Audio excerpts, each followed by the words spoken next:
প্রেত পক্ষ এখানে স্বাভাবিক একটি বিভ্রম। সকলকে স্বাগত জানাচ্ছি প্রেত পক্ষের ৩৮১ নম্বর এপিসোডে। আশা করি তোমরা সকলে সুস্থ আছো, ভালো আছো। আর আজকে শনিবার রাত 10টা বেজে গেছে। তোমরা সকলে হেডফোন কানে লাগিয়ে প্রস্তুত হয়ে গেছো ভয় পাওয়ার জন্যে। আজকের এপিসোডে থাকবে দুটো ঘটনা। প্রথম ঘটনা পাঠিয়েছে সৌম্যদীপ বিশ্বাস ব্যারাকপুর থেকে, আর দ্বিতীয় ঘটনা পাঠিয়েছে অমিতাভ সেন মেদিনীপুর থেকে।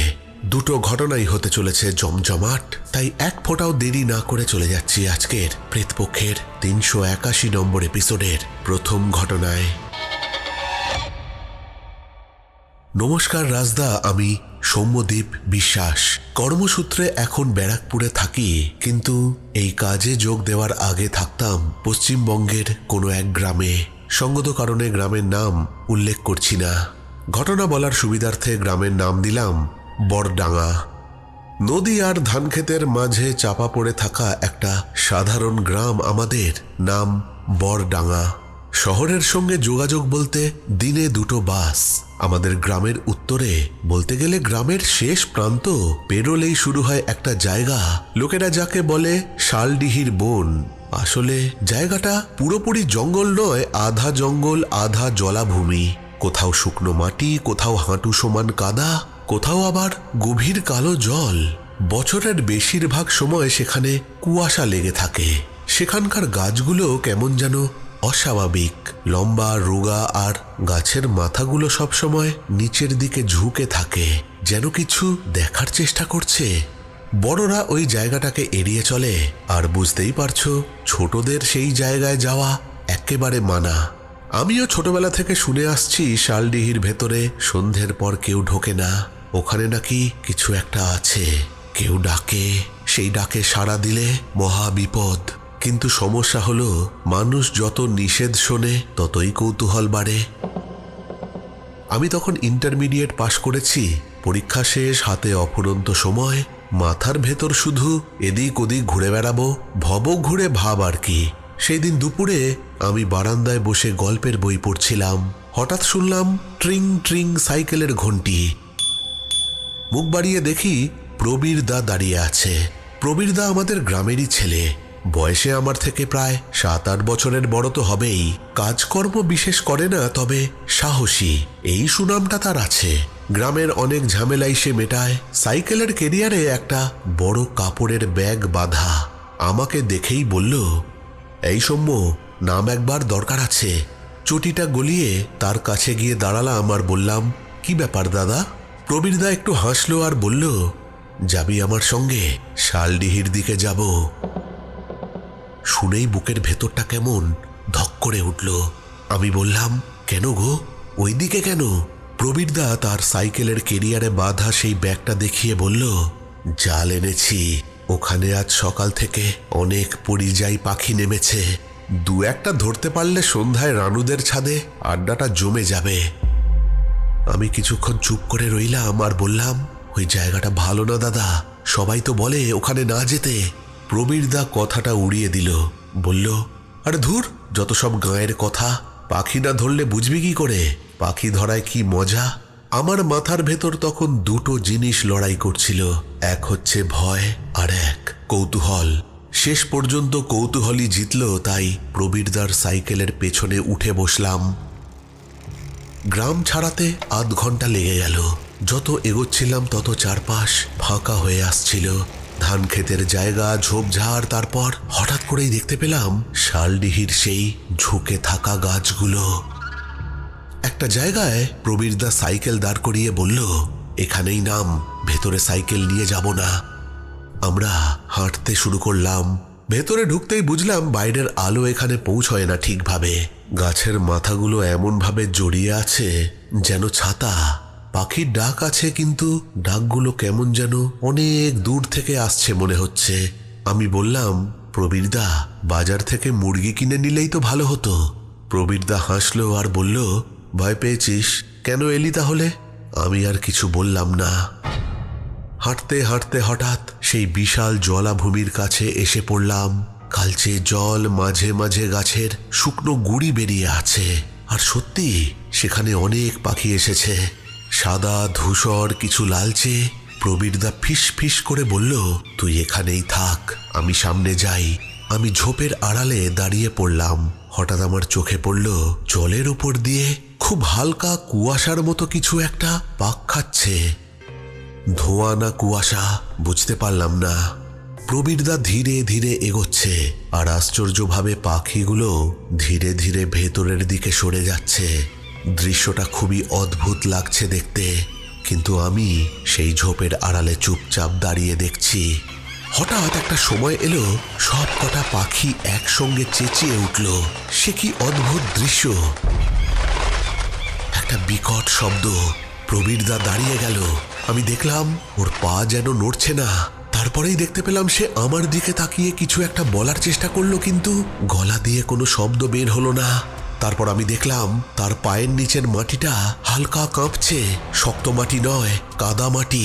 নিমেষের মধ্যে প্রবীরদার পা হাঁটু পর্যন্ত ঢুকে গেল। প্রবীরদা ছটফট করতে লাগলো। আমি দৌড়ে এগোতে চেয়েছিলাম, কিন্তু সামনে পা দিতেই বুঝলাম এটা শক্ত মাটি নয়। প্রবীরদা চিৎকার করতে চেয়েছিল, কিন্তু তার মুখ দিয়ে কোনো শব্দ বের হয়নি। হাতে জাল সমেত প্রবীরদা আস্তে আস্তে সেই কাদার মধ্যে ডুবে যাচ্ছে। পুরো পা, তারপর কোমর, তারপর বুক, তারপর গলা, শেষে শুধু মাথাটা দেখা যাচ্ছে। ঠিক তখনই আমার পেছন থেকে কেউ একজন বলল, ফিরে যা। আমি সেই দিকে আর ভয় তাকাইনি। আমি দৌড়ালাম গ্রামের দিকে। কিভাবে যে বাড়ি ফিরে এসেছিলাম সেটা আমিই জানি। বাড়িতে ফিরে আমি প্রচণ্ড জ্বরে পড়লাম। 3 দিন অজ্ঞান। চতুর্থ দিন আমি চোখ খুলে দেখি আমার বাড়ির সব লোক আমাকে ঘিরে বসে আছে।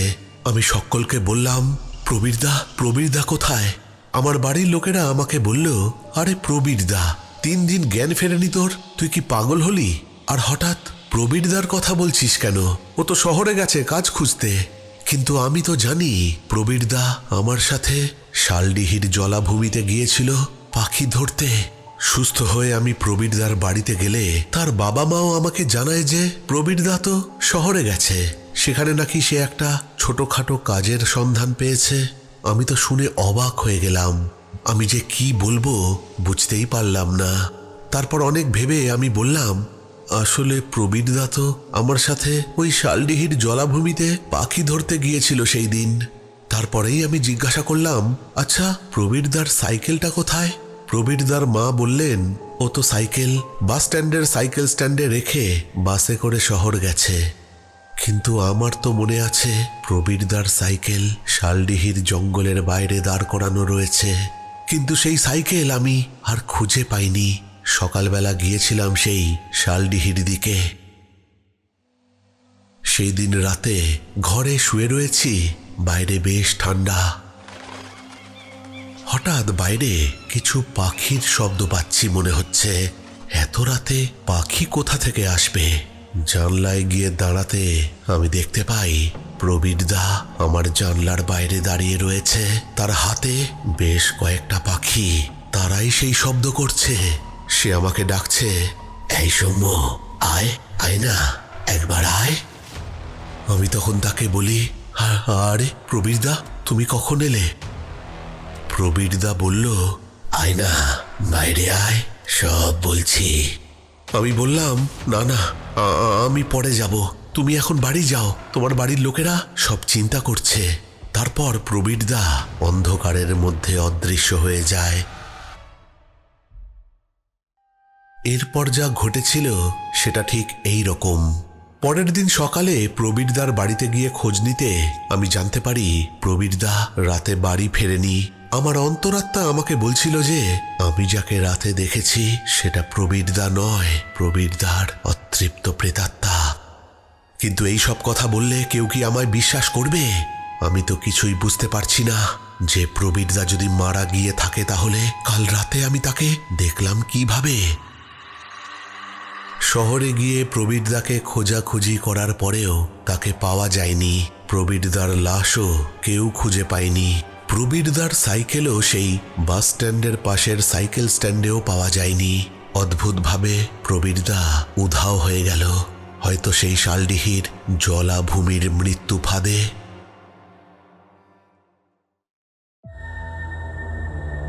প্রেত পক্ষ এখানে স্বাভাবিক একটি বিভ্রম।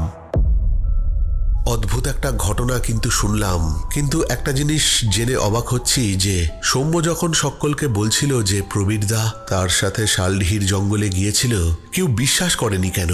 হয়তো প্রবীর বাড়িতে মিথ্যে কথা বলে সেই শালডিহির জঙ্গলে গিয়েছিল, সেই জন্যে তার বাড়ির লোকেরা এটাই জানতো যে সে শহরে গেছে। এটাই হতে পারে, তাছাড়া তো আর কিছু মাথায় আসছে না। তোমাদের কিরকম লাগলো ঘটনাটা অবশ্যই কমেন্ট করে জানাবে। তোমাদের কি মতামত এই ঘটনা সম্বন্ধে সেটাও তোমরা জানাতে ভুলবে না।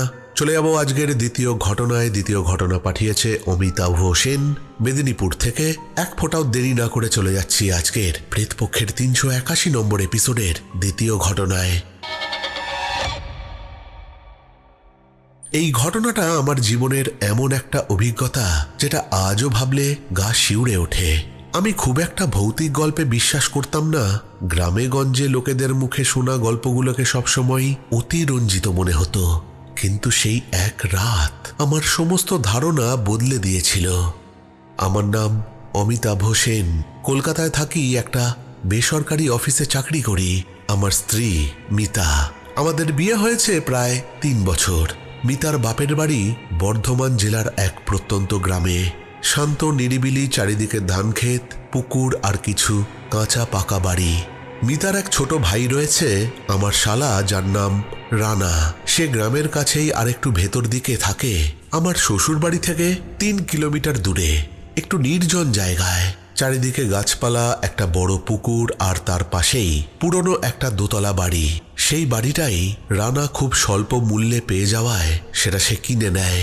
কিছু পারিবারিক ঝামেলার জন্যে রানা তার বাবা মার সাথে থাকে না। আমিও কোনোদিন ব্যাপারটা জানতে চাইনি। তবে সম্পর্ক এমন খারাপ নয় যে মুখ দেখা দেখি নেই, মাঝে মধ্যে যাতায়াত আছে। মানে মোদ্দা কথা, আমার শ্বশুর শাশুড়ি থাকে তাদের পুরনো বাড়িতে, আর আমার শালা থাকে সেই বাড়ি থেকে 3 কিলোমিটার দূরে একটা দোতলা বাড়ি কিনে। ঘটনাটা ঘটেছিল দুর্গাপুজোর ছুটিতে। সেই বছর ঠিক হলো পুজোর সময় আমরা 2 দিন শ্বশুর বাড়িতে যাব, একদিন রানার বাড়িতে গিয়ে থাকবো। কথাটা শুনে আমি প্রথমে একটু ইতস্তত করেছিলাম, কেননা রানাদের বাড়িটা গ্রামের একেবারে শেষ প্রান্তে। আমি আগে কখনো ওইদিকে যাইনি, কিন্তু মিতা খুব করে বলল, চলো না, ভাইকে কতদিন দেখিনি, ওখানে গেলে যদি ওর বাড়িতে না যাই ও খুব কষ্ট পাবে। অগত্যা রাজি হলাম। শ্বশুর বাড়িতে 2 দিন বেশ ভালোই কাটলো। পুজোর আমেজ, গ্রামের মেলা, খাওয়া দাওয়া সব মিলিয়ে মনটা বেশ ফুরফুরে ছিল। তৃতীয় দিন সকালে আমরা রওনা দিলাম রানার বাড়ির দিকে। আগেই বলেছিলাম জায়গাটা গ্রামের শেষ প্রান্তে। গ্রামের কাঁচা রাস্তা ধরে যেতে যেতে দেখলাম মানুষজন ক্রমশ কমে আসছে। দূরে দূরে 2-1টা বাড়ি দেখা যাচ্ছে। জায়গাটা বেশ ফাঁকা, তাই জন্যেই রানা সস্তায় এই বাড়িটা পেয়ে গেছে। রানার বাড়িটা চোখে পড়তেই মনটা কেমন যেন একটা হু হু করে উঠল। বিশাল পুরনো দোতলা বাড়ি, চারিদিকে পাঁচিল, পাঁচিলের গায়ে শ্যাওলা ধরেছে। লোহার গেটটা খুব পুরনো। যখন খুললাম অদ্ভুত একটা কেঁচ শব্দ হলো। ভেতরে ঢুকতেই একটা বড় উঠোন, মাঝখানে একটা শুকনো কুয়ো, তার পাশেই সেই পুকুরটা। পুকুরের জল অদ্ভুত রকমের কালচে, সবসময় গাছের ছায়া পড়ে রয়েছে, সেই জন্যই মনে হয় জলটা এমন কালচে মনে হচ্ছে। আমি মনে মনে ভাবলাম, এই বাড়িটায় আজকে রাতে থাকতে হবে। কেন যে এরকম ভাবলাম বুঝলাম না। রানা খুব খুশি হয়েছিল আমাদের দেখে। দুপুরে ভালো খাওয়া দাওয়া হলো, সব ঠিকই ছিল, কিন্তু আমার মনের ভেতরটা কেমন যেন অস্থির করছিল। হয়তো নতুন জায়গা বলে। বিকেলে রানা আমাকে নিয়ে একটু হাঁটতে বেরোলো, চারিদিক ঘুরিয়ে দেখালো। তখনই ব্যাপারটা খেয়াল করলাম, এই এলাকার লোকজন খুব একটা এদিকে আসে না। 2-1জনকে জিজ্ঞাসা করলেও তারা বিশেষ কথা বলে না। আমি রানাকে জিজ্ঞাসা করলাম, তোদের বাড়ির চারদিকে লোকজন এত কম কেন রে? রানা একটু থমকে গিয়ে বলল, আসলে জায়গাটা একটু ভেতরের দিকে তো, তাই। ওর গলায় একটা অদ্ভুত অস্বস্তি ছিল, কিন্তু কি আর করা যাবে, আজকে রানাদের বাড়িতেই থাকতে হবে। সন্ধ্যা নামল। গ্রামে সন্ধ্যার পর অন্ধকারটা শহরের মতো নয়। এখানকার অন্ধকার যেন সত্যিই অন্ধকার। চারিদিকে ঝিঝি পোকার ডাক, মাঝে মাঝে দূর থেকে শেয়ালের ডাক শোনা যাচ্ছে। রাতের খাওয়া দাওয়া সেরে আমরা সবাই বসে গল্প করছি। তখন হঠাৎ রানা আমাকে বলল, শোনো, রাতের বেলায় দরকার ছাড়া কেউ যেন বাইরে যেও না। আমি হেসে বললাম, কেন রে, ভূত প্রেত আছে নাকি? রানা কিছু বলল না। মিতার মুখটাও যেন কেমন গম্ভীর হয়ে গেল। রাত প্রায় 10:30, সবাই নিজের নিজের ঘরে চলে গেল। আমাদের থাকার ঘরটা দোতলার একেবারে শেষ মাথায়। ঘরের জানলা দিয়ে পুকুরটা দেখা যায়। ঘরে ঢুকতেই মিতা আমাকে জিজ্ঞাসা করল, এই শোনো, তোমাকে দেখে কেমন একটা লাগছে, তোমার কি কিছু হয়েছে? আমি বললাম, জানি না, জায়গাটা কেমন যেন ভালো লাগছে না। মিতা হেসে বলল, তুমি শহরের মানুষ, তাই গ্রামে এলেই এমন লাগে। লাইট নিভিয়ে শুয়ে পড়লাম। প্রথম 1-1.5 ঘন্টা ঠিকই ছিল। বাইরে ঝিঝি পোকার ডাক, মাঝে মাঝে বাতাসের শব্দ। তারপরেই হঠাৎ শুনতে পেলাম কারুর হেঁটে চলে বেড়াবার শব্দ। মনে হলো আওয়াজটা আসছে উঠোনের দিক থেকে। তারপর আওয়াজটা আস্তে আস্তে একতলার সিঁড়ি বেয়ে দোতলায় উঠে আসছে। আমার বুকটা ধক করে উঠল। আমি মিতাকে ডাকলাম, বললাম, মিতা, তুমি শুনছো? মিতা ঘুম ঘুম গলায় বলল, কি শুনবো? আমি ফিস ফিস করে বললাম, কেউ সিঁড়ি দিয়ে উঠছে। ও প্রথমে পাত্তা দিল না, তারপর বলল, হয়তো রানা আসছে। শব্দটা থামল না, বরং আরো কাছে আসছে। তারপর হঠাৎ শুনতে পেলাম দরজার হাতলে কেউ আস্তে করে টান দিল। দরজার বাইরে খট খট আওয়াজ। মিতা এবার সোজা হয়ে বসল, ওর মুখ ফ্যাকাশে। আমি বললাম, কে কে বাইরে? কোনো উত্তর এলো না। আওয়াজটা থেমে গেল। পদধ্বনিটা আস্তে আস্তে দরজা থেকে দূরে চলে গেল। আমি ধীরে ধীরে দরজাটা খুললাম। দরজা খোলার আগে মিতা আমাকে বাধা দিয়েছিল, কিন্তু আমি বললাম, দাঁড়াও না, একবার দেখি। দরজা খুলে দেখলাম বাইরে কেউ নেই। দীর্ঘ করিডোরটা অন্ধকার, শুধু একটা জানলা দিয়ে চাঁদের আলো ঢুকছে। আমি দরজা বন্ধ করে দিলাম। মিতা ফিস ফিস করে বলল, কে ছিল? রানা? কিন্তু রানা এসে তো আমাদের ডাকতে পারে। কেউ তো সাড়া দিল না। ভুল শুনলাম নাকি? কিন্তু দুজন কি একসাথে ভুল শুনব? আমরা দুজন আবার শুয়ে পড়লাম, কিন্তু ঘুম এলো না। ঘণ্টাখানেক পর আবার সেই শব্দ। উঠোনে কেউ হেঁটে চলে বেড়াচ্ছে। তারপর সেই পায়ের শব্দ থামলো। তারপরেই শুনতে পেলাম একটা কান্নার শব্দ, একটা মেয়ের গলা। মিতা আমার হাত চেপে ধরল, বলল, তুমি শুনছো? আমি মাথা নেড়ে বললাম, হ্যাঁ শুনছি। আমরা দুজনেই আস্তে আস্তে উঠে গিয়ে জানলার কাছে গিয়ে পর্দাটা একটু সরালাম। আর পর্দা সরিয়ে দেখলাম বাইরে চাঁদের আলোয় পুকুরের ধারে কুয়োর পাশে একটা অবয়ব দাঁড়িয়ে আছে। লম্বা চুল, পরনে একটা সাদা শাড়ি। সে মুখ নিচু করে দাঁড়িয়ে আছে। তাকে দেখে আমার বুকের ভেতরটা কেঁপে উঠল। হঠাৎ সেই অবয়বটা তার মাথা তুলল। কি বিভৎস দেখতে সেই মুখ! চোখ দুটো অস্বাভাবিক বড়, আর মুখে একটা অদ্ভুত কষ্টের হাসি। মিতা চিৎকার করতে যাচ্ছিল, আমি ওর মুখ চেপে ধরলাম। পর মুহূর্তেই সেই অবয়বটা কর্পূরের মতো হাওয়ায় মিলিয়ে যায়। কোনো রকমে রাতটা কাটল। ভোরের আলো ফুটতেই আমরা নিচে নেমে এলাম। রানা আমাদের মুখ দেখে অবাক। সে জিজ্ঞাসা করল, কি হয়েছে, এত তাড়াতাড়ি উঠে এলি? তোদের কেমন যেন লাগছে। আমি সব কথা খুলে বললাম। রানা চুপ করে গেল। তারপর খুব ধীরে বলল, তোমরাও ওকে দেখেছ? আমি জিজ্ঞাসা করলাম, মানে কি, ও কে? রানা বলল, এই বাড়িটা ছিল এক বৃদ্ধার। স্বামী মারা যাওয়ার পর একাই থাকতো। ছেলেমেয়েরা তাকে দেখতো না। বেশ কয়েক বছর আগে এক রাতে সে কুয়োয় ঝাঁপ দিয়ে আত্মহত্যা করে। কারণটা কেউ জানে না। তারপর থেকেই মাঝে মাঝে লোকজন নাকি তাকে এখানে দেখে। আমি তখন তাকে বললাম, তাহলে তুমি এই বাড়ি নিলে কেন? রানা মাথা নিচু করে বলল, আসলে এত কম পয়সায় বাড়িটা পেলাম, লোভ সামলাতে পারিনি। আর এই ঘটনাও তখন আমার অজানা ছিল। সেই বুড়ির মৃত্যুর পর তার ছেলেমেয়েরা আমাকে এই বাড়ি বিক্রি করে। আমিও তাকে দেখেছি 2-1 বার, কিন্তু কারোর ক্ষতি করে না। আমি আর কিছু বললাম না। সেদিনই আমরা বাড়ি ফিরে আসার সিদ্ধান্ত নিলাম। সেই দিনের পর রানার সেই বাড়িতে আমি আর কোনো দিনও যাইনি। তবে সেই রাতে আমরা যা দেখেছিলাম তা কোনো দিনও ভুলতে পারবো না।